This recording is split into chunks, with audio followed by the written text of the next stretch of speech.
Yo guys, welcome back again today, and we're going to be talking about a African American woman, a very important African American woman, especially in the scientific world, in the science world, and the whole human race. So let's just go ahead and start talking about her today. So today we're going to be talking about Henrietta Lacks. Henrietta Lacks was born on August 1st, 1920 in Roanoke, Virginia on a tobacco farm. She is best known for her immortal cells called the HeLa line. The HeLa line has been used extensively in medical research since the 1950s and are special because they are the only cells that died and reproduced themselves to this day. The result of this was an endless source of identical cells. Henrietta Lacks was born Loretta Pleasant in 1920 and changed her name at some point. When her mother died in 1924, Henrietta was sent to live with her grandfather in a log cabin. This log cabin was previously a slave quarter of a white plantation owner. Henrietta, while living in her grandfather's log cabin, shared a room with her cousin, David Lacks. Now in 1935, they had a son named Lawrence, and in 1939, they had a daughter named Elsie. Then they soon married in 1941, soon after.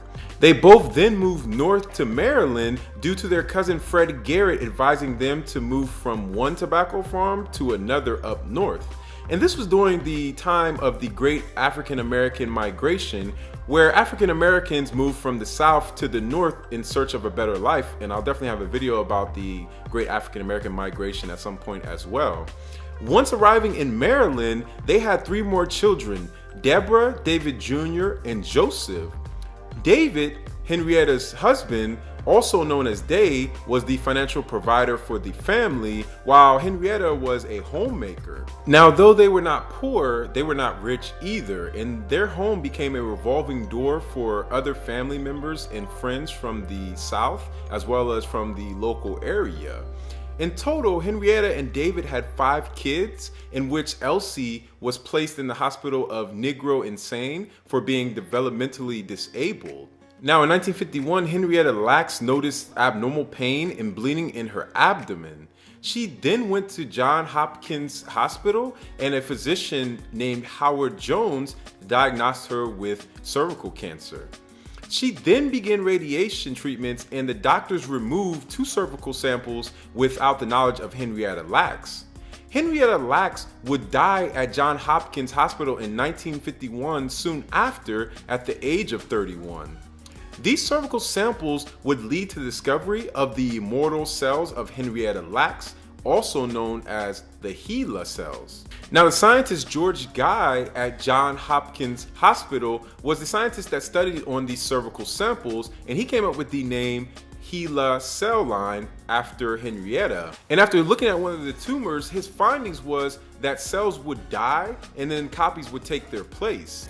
Also, he noticed that these cells were more durable, and these cells lasted more than just a few days like other human cells. Now, normal human cells multiply about 50 times before they die, and they die so no genetic errors will occur from multiplication.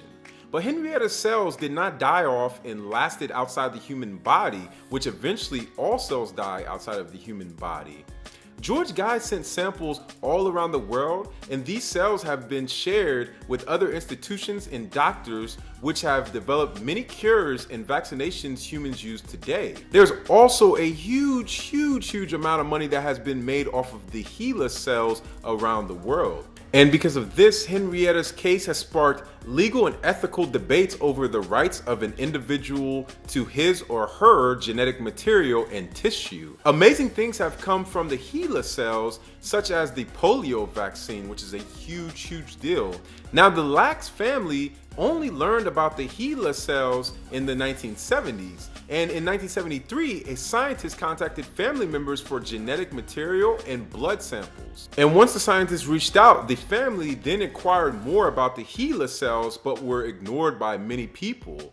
This led to the 1998 BBC documentary on the Lacks and the HeLa cells. Rebecca Skloot later wrote a book on the subject called The Immortal Life of Henrietta Lacks, and Oprah Winfrey also announced plans to develop a film on HBO television network. Now, organizations that have profited off of the HeLa cells have since publicly recognized Henrietta Lacks' contribution to research. And the Lacks family has also been honored at the Smithsonian Institution and National Foundation for Cancer Research. Morgan State University granted Lacks an honorary degree as well, and in 2010, Dr. Roland Patillo of Morehouse donated a headstone for Lacks' unmarked grave.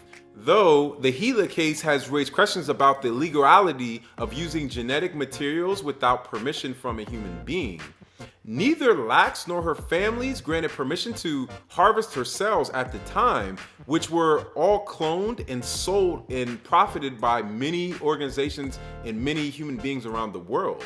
And there were such cases that took place, such as the California Supreme Court upholding the right to commercialize discarded tissue in 1990, and the case was Moore versus the University of California. In 2013, German researchers also published the genome of a strain of HeLa cells without permission of the Lacks family. And this leads back to the Lacks family, which has had limited success in gaining control of the HeLa strain. In August 2013, an agreement between the family and the National Institutions or Institutes of Health granted the family acknowledgement in scientific papers and some oversight of the Lacks genome. Other accomplishments that the HeLa cells have helped with are making chromosomes visible, which is very, very, very important. We must understand that. They also were the first cells to be cloned. They have traveled to outer space and also helped find the cervical cancer, or that cervical cancer in women is caused by a virus known as HPV. And now there is a vaccine for that virus. Now, this is definitely a scientific phenomenon, and the amount of lives Henrietta Lacks' HeLa cells saved is uncountable. We don't know how many, but it's in the millions for sure. And though we don't have an answer to how many humans these HeLa cells have saved, we can look and have a little window view into the progress that her cells have made. And the cervical cancer has declined more than 60% between 1955 and 1992. Yo, always stick together, each one teach one. Yo, until next time, peace, one love. What's up, what's up? Hey. Shalom. What up? Hi. African